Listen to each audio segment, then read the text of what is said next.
Right now at noon, Vice President Kamala Harris throws her hat in the ring for the 2024 presidential race. And after a week of more mild temperatures, we do start to warm up just slightly in the next couple of days. Plus, entrepreneurs in Joplin may soon get a financial boost from Missouri lawmakers. The 4 states' most watched news starts now.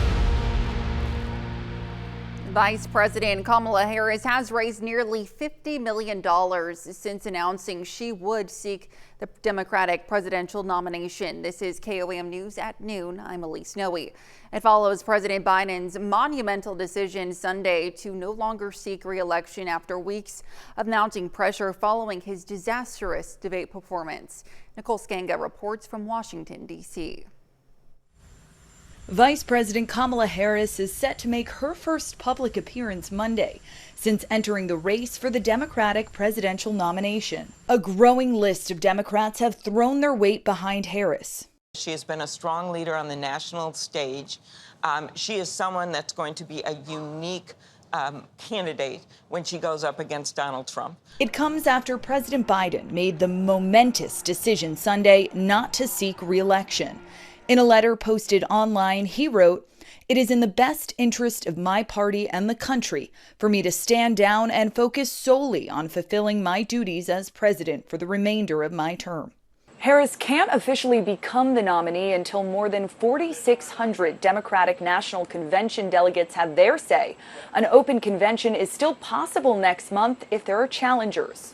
A lot of people would like to see a mini primary. That's the process, to find out if you have the strongest candidate, whether it be Kamala or whoever else. On CBS Mornings, independent Senator Joe Manchin of West Virginia called for other candidates to emerge, but ruled out running himself. Republican House Speaker Mike Johnson questioned the legality of Democrats switching candidates. It would be wrong and I think unlawful in accordance to some of these states' rules for a handful of people to go in a back room and switch it out because they don't like the candidate any longer. Former President Trump said Biden was not fit to serve from the very beginning.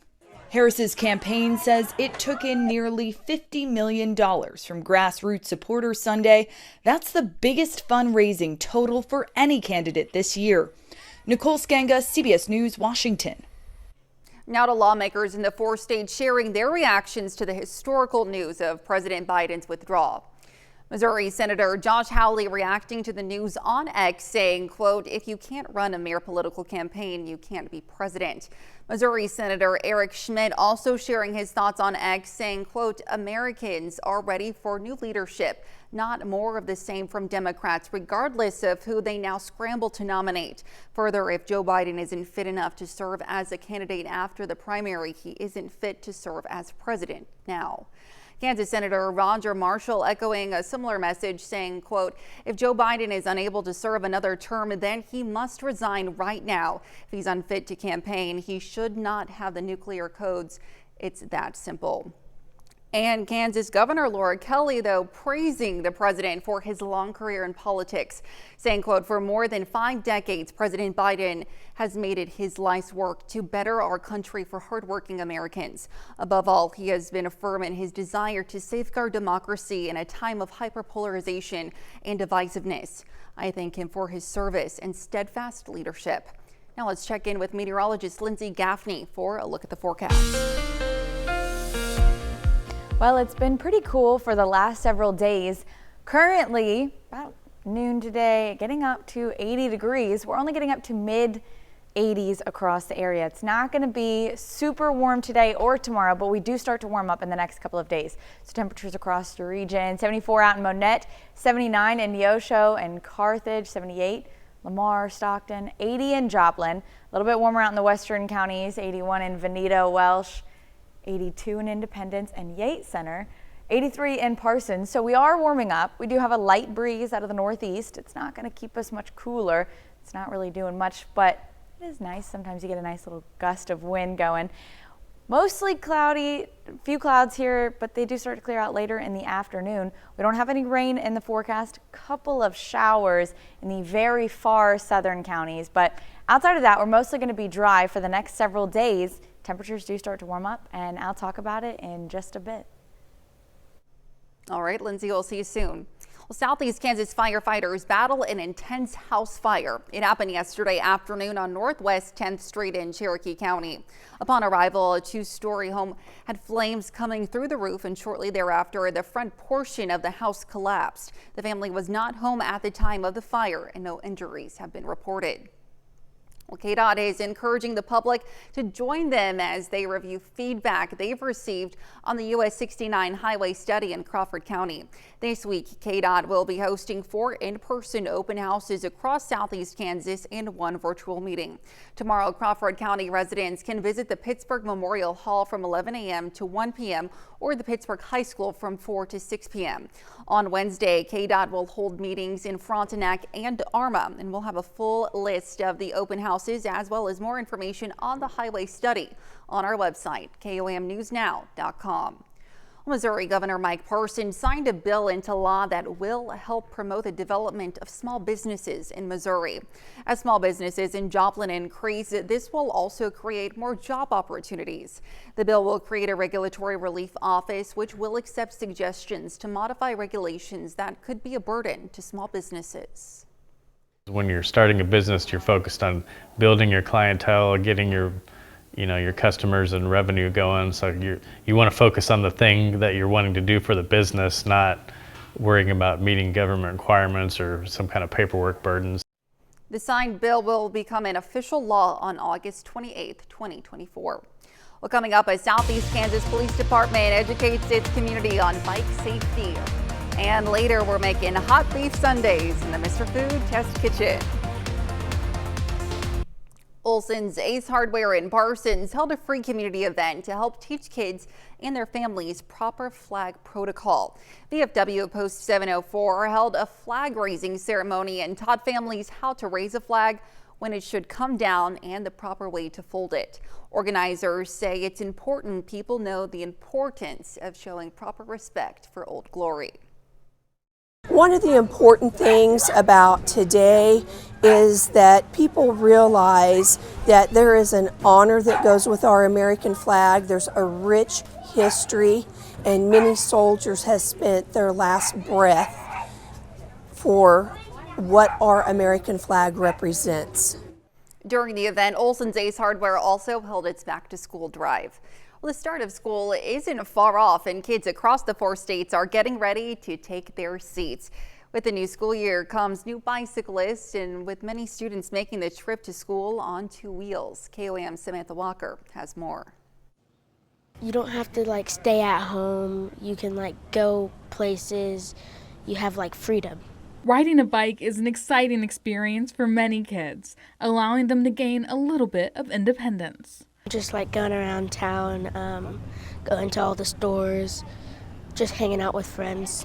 But riding a bike can be risky for kids. According to the National Highway Traffic Safety Administration, in 2021, 38 kids under the age of 15 were killed while riding a bike, and more than 5,000 were injured. That's why Humboldt School Resource Officer Tyrone Wooden became concerned when he saw kids in his community being unsafe on the road.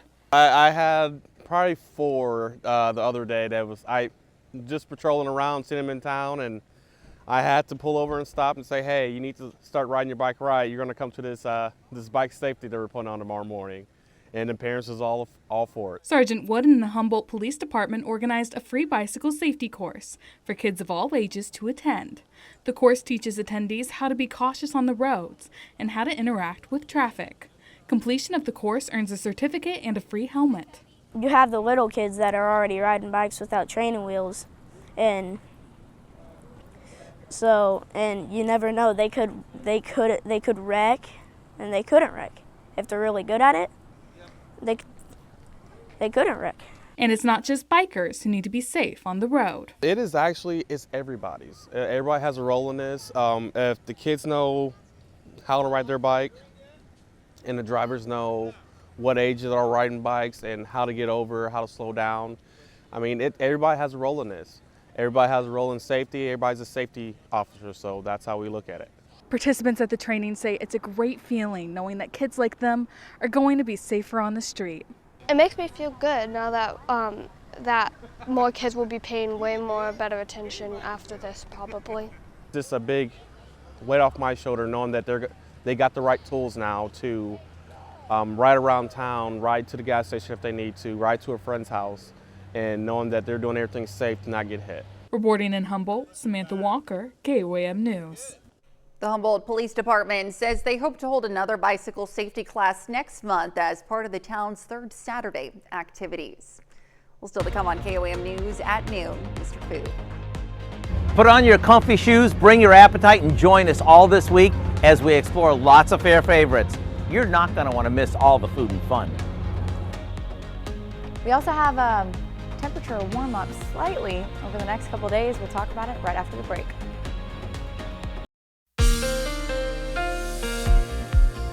Well, it's been a pretty nice week. We've had a few shower chances, but overall temperatures mild in the mid 80s. We'll go ahead and take a look outside. It's pretty nice, 7th and range line, a few cumulus clouds, so it's partly cloudy skies out there. Those do clear a little bit later in the afternoon. We also have the chance for a couple of afternoon showers in the far southeastern counties, but the rest of us are going to stay dry. Clouds clear out, and it's going to be another pretty nice night tonight. Across for the last few days, temperatures have really only gotten up to the low 80s and upper 70s. Lows in the mid 60s, and then yesterday we got up to about 76, 77, maybe even 78 in some areas, and then we dropped back down to 62.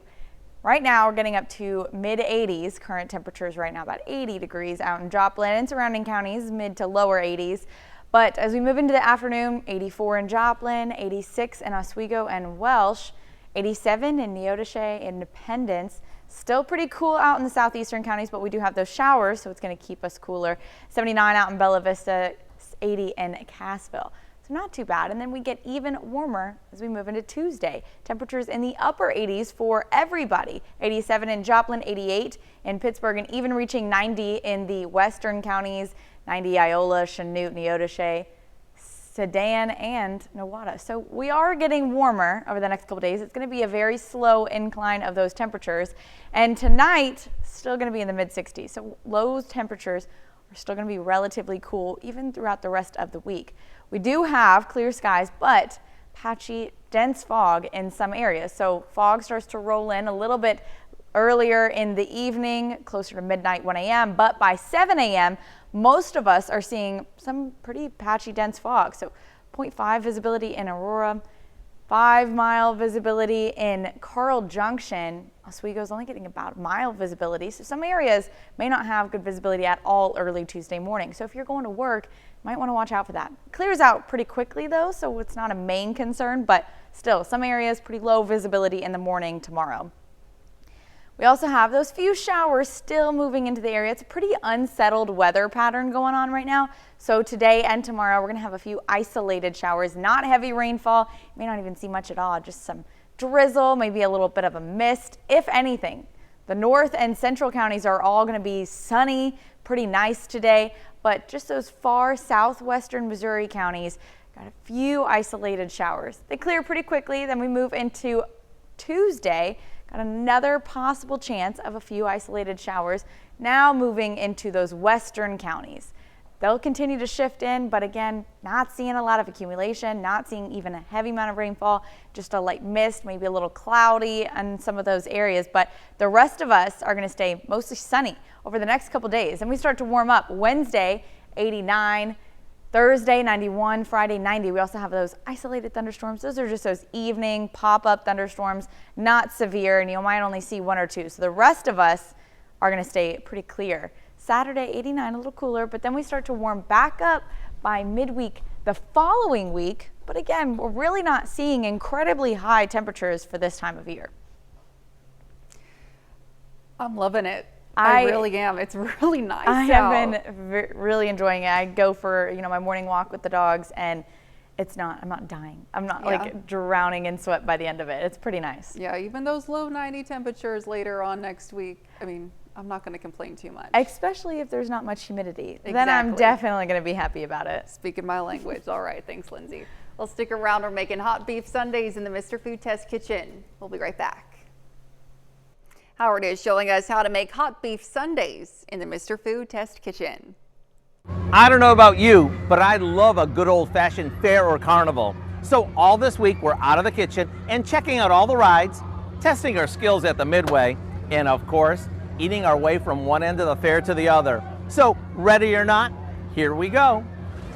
Besides all the traditional fair foods, you know, the freshly popped popcorn, the overstuffed sausage sandwiches, and the caramel apples, these days there are so many more options to munch on. Did you know that every region of the country has their own signature dishes that are so good? There is no surprise that many of us find ourselves counting down the days until the fair. At the Iowa State Fair, for example, one of the go-to favorites is a hot beef sundae. Yeah, you heard me right, a hot beef sundae. All it is a big scoop of mashed potatoes smothered with tender as can be pot roast swimming in a rich brown gravy. Then it's sprinkled with cheese and topped with a cherry tomato. It looks just like a hot fudge sundae. And you don't have to wait for the fair to enjoy these, since the recipe is online. Just type in hot beef sundaes. I'm Howard from the Mr. Food Test Kitchen, and now we're off to discover even more fair favorites so we can share them with you all week long. And every one of them will have you saying, ooh, it's so good. You can, of course, find this recipe along with a lot more good food from the Mr. Food Test Kitchen online. Just going over to our website, that's KOAMnewsnow.com. Now, here's a look at the 4-state market prices. Well, we've got pretty good couple of days ahead. Mid 80s for our high tomorrow, upper 80s on Wednesday. We start to warm up into the low 90s by the weekend. We do have an isolated chance of a thunderstorm Thursday and Friday, but outside of that, not much else going on this week. It's a pretty calm week. Pretty calm, nothing too bad. I like the look of it. Pretty, you know, mid-mild temperatures. I'm loving it. Absolutely. Thanks, Lindsay. Well, coming up tonight at 5, a new study finds most Americans feel vacation deprived, with the average American only receiving 12 days of vacation every year, far less than many other nations. We're going to take a look at why in Consumer Watch. Plus, the Joplin Police Department is seeing an uptick in vandalism and damage to air conditioning units. And it's been more than 1 year since the Park Ranger program started in Joplin. We're going to see how the program has developed. You can join us for those stories and more at KOAM News at 5. And that's the news for now. Thank you for joining us on KOAM News at noon. Have a great rest of your day.